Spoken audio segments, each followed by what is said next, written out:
నాకు కూడా వారసత్వంగా కొన్ని సమస్యలు వచ్చాయి. మీరు గుర్తుపెట్టుకోవాలి, 2024 ఎన్నికల ముందు ఈ రాష్ట్రం అతలాకుతలం అయిపోయింది. ఎన్ని ఇబ్బందులున్నాయో అన్ని ఇబ్బందులు వచ్చాయి. మాట్లాడాలంటే మాట్లాడేవాళ్ళు కాదు, కడాన నవ్వాలంటే కూడా నవ్వేవాళ్ళు కాదు. అంటే భయంకరమైన పరిపాలన. కడాన నాలాంటి వాడికి కూడా ఒక సాయంత్రం వచ్చి అరెస్ట్ జైల్లో పెట్టేశారంటే ఇంకా మామూలు వాళ్ళ పరిస్థితి ఏంటో చెప్పాలా. ఎందుకంటే ముందు చెప్తే కోర్టు పోతే స్టే ఇస్తారు కాబట్టి నోటీసు కూడా ఇవ్వకుండా అరెస్ట్ చేసేశారు. రాష్ట్రంలో ఒక రాక్షస పాలన, ఒక సైకో పాలన జరిగింది. పోరాడాం. నేను, మా మిత్రుడు పవన్ కళ్యాణ్ గారు సంయుక్తంగా ఆలోచించాం. నరేంద్ర మోడీ గారు సహకరించారు. 3 పార్టీలు కలిసి కూటమి పెట్టాం. ఒకే మాట చెప్పాం, ఈ రాష్ట్రాన్ని బాగు చేసే బాధ్యత మా భుజస్కంధాలపైన పెట్టుకుంటామని మీకు ఒక హామీ ఇచ్చాం. మీరు కూడా బ్రహ్మాండంగా స్పందించారు. నేను రాజకీయాల్లో 70-78 నుంచి ఉన్నాను, కానీ మొట్టమొదటిసారిగా పెట్టిన అభ్యర్థులందరినీ గెలిపించారు. ఎంతమందిని పెడితే 94% అభ్యర్థుల్ని గెలిపించిన ఏకైక రాష్ట్రం ఆంధ్రప్రదేశ్ రాష్ట్రం. అక్కడి నుంచి అంచెలంచెలుగా ఆలోచించాం. సంక్షేమాన్ని సూపర్ 6ని సూపర్ హిట్ చేశాం. అభివృద్ధి పరిగెత్తిస్తున్నాం. ఎప్పుడు కూడా నేను చాలాసార్లు సీఎం అయ్యాను, కానీ ఈసారి చేసినంత అభివృద్ధి నా జీవితంలో ఎప్పుడూ చేయలేదు. 18 నెలల్లో 20 లక్షల కోట్ల రూపాయలు పెట్టుబడులు వచ్చాయి. భారతదేశంలో ఇన్ని రాష్ట్రాలుంటే 25% పెట్టుబడులు ఒక ఆంధ్రప్రదేశ్కి వచ్చాయంటే అది ఈ రాష్ట్రంలో ఒక సుపరిపాలన ఉంది.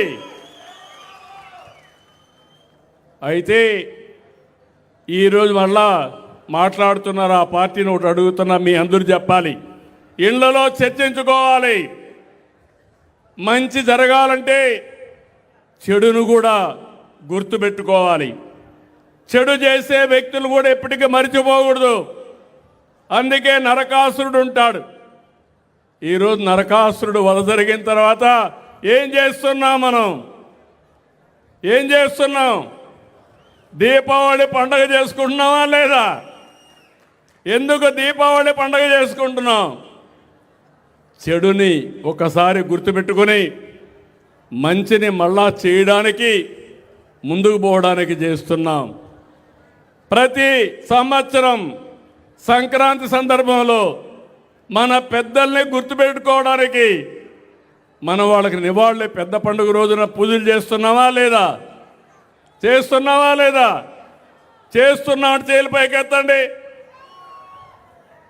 గుర్తున్నాయా అని మిమ్మల్ని అడుగుతున్నా. ఇవన్నీ గుర్తుంటే మీరు కూడా గుర్తుపెట్టుకోవాలి. ఇప్పుడు రాష్ట్రం అనేది, ప్రభుత్వం అనేది సమర్థవంతంగా పనిచేసి మీ జీవితాల్లో పెను మార్పులు వస్తాయి. ఒక ఉదాహరణ, 5 ఏళ్లలో 32,000 కోట్ల రూపాయలు కరెంటు ఛార్జీలు పెంచారు.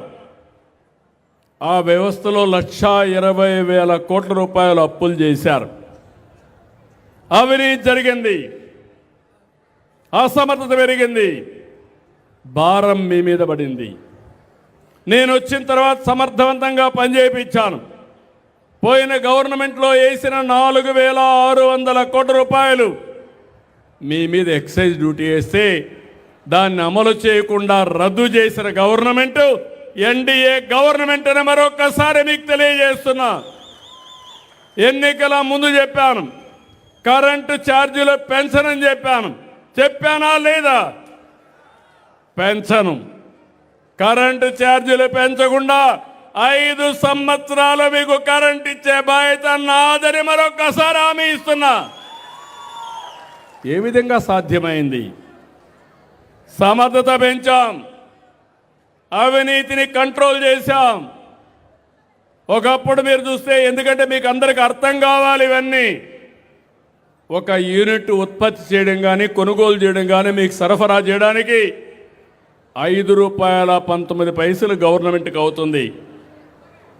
వివిధ రకాల పేదవాళ్లకు ఉచితంగా ఇవ్వాలి, గవర్నమెంట్ సబ్సిడీ ఇవ్వాలి, అదే సమయంలో వ్యవసాయానికి ఉచితంగా ఇవ్వాలి. అన్నీ ఇచ్చిన తర్వాత కొంతమందికి ₹8 ₹9 కరెంట్ వేసే పరిస్థితికి వచ్చాం. మీరు చూస్తే చంద్రబాబు నాయుడు వచ్చిన పని స్వచ్ఛాంధ్ర స్వర్ణాంధ్ర. ఈ రాష్ట్రాన్ని స్వచ్ఛాంధ్ర స్వర్ణాంధ్ర చేస్తానంటున్నాడు. స్వచ్ఛాంధ్ర స్వర్ణాంధ్ర కాదు, అప్పుల ఆంధ్ర, అరాచకపు ఆంధ్ర, అవినీతి ఆంధ్ర, అలాగే అబద్ధాల ఆంధ్రగా మార్చేశాడు. కానీ ఎక్కడా కూడా స్వచ్ఛాంధ్ర కానీ స్వర్ణాంధ్ర చేసే దిశగా ఆయన ఈ రోజు వరకు కూడా పని చేయలేదు. అండ్ ముఖ్యంగా నగిరిలో వీళ్ళు ఒక కార్యక్రమం పెట్టారు. చంద్రబాబు నాయుడు 4 సార్లు ముఖ్యమంత్రి అయ్యాడు, కానీ ఈ 4 సార్లు ఆయన ముఖ్యమంత్రిగా ఉన్నప్పుడు ఒక్కటంటే ఒక్కటి కూడా చెప్పుకోవడానికి ఏ పని చేయలేదు. అందుకే ఏం చేస్తారు, ఆ మీటింగ్ కి ఎదురుగా ఉన్న హాస్పిటల్ని, పేషెంట్లను కూడా బయటికి తరిమేసి క్లీనింగ్ చేశారు. అక్కడ వచ్చి ఆయన చెత్త ఊడుస్తాడని. మళ్ళీ ఆయనకు తెలుసుంటుంది ఈ నగిరి నియోజకవర్గంలో చంద్రబాబు నాయుడు ఏమీ చేయలేదు. వాళ్ళు ఎక్కడైతే కార్యక్రమం పెట్టారో 100 బెడెడ్ హాస్పిటల్, అది రాజశేఖర రెడ్డి గారి హయాంలో పునాది వేసుకుంది. జగన్మోహన్ రెడ్డి గారి హయాంలోనే డయాలసిస్ సెంటర్ తో పాటు అన్ని ఫెసిలిటీస్ ని కూడా ఆ హాస్పిటల్కి ఇవ్వటం జరిగింది. అక్కడికి వెళ్తే మనకు అవమానం తప్పదు అనుకొని అటు పక్క పోకుండా మీటింగ్ లోనే కూర్చోవటం మనం అందరూ గమనించాల్సిన విషయం. ఎందుకు ఇది నేను చెప్తున్నానంటే, చెప్పుకోవడానికి 4 సార్లు ముఖ్యమంత్రి అయ్యాడు చంద్రబాబు నాయుడు. ఈ నగరి నియోజకవర్గంలో చంద్రబాబు నాయుడు హయాంలో ఉన్న ఏ ఎమ్మెల్యే కూడా, వాళ్ళ అధికారంలో ఉన్నప్పుడు ఇక్కడ ఎమ్మెల్యేగా ఉన్న, అపోజిషన్ లో ఉన్న బాను గాని వాళ్ళ నాన్న గాని ఈ నియోజకవర్గానికి చేసింది శూన్యం. నగరి విషయానికి ఎత్తుకోండి.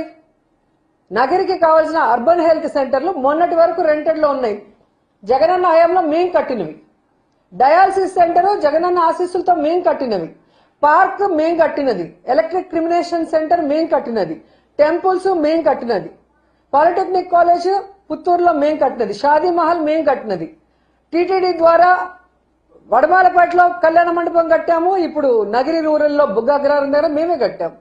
నిండ్రలో టెంపుల్ కట్టాం. సబ్ స్టేషన్ లో ఐటీ కాలేజ్ కట్టినాం. ఇలా చెప్పుకుంటూ పోతే చెప్పడానికి కొన్ని వందలున్నాయి.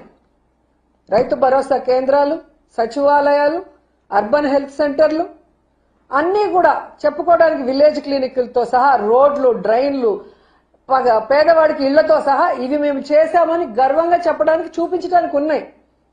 కానీ 4 సార్లు ముఖ్యమంత్రి అయిన చంద్రబాబు నాయుడు ఈ జిల్లాలో పుట్టి కూడా ఈ నగిరి నియోజకవర్గానికి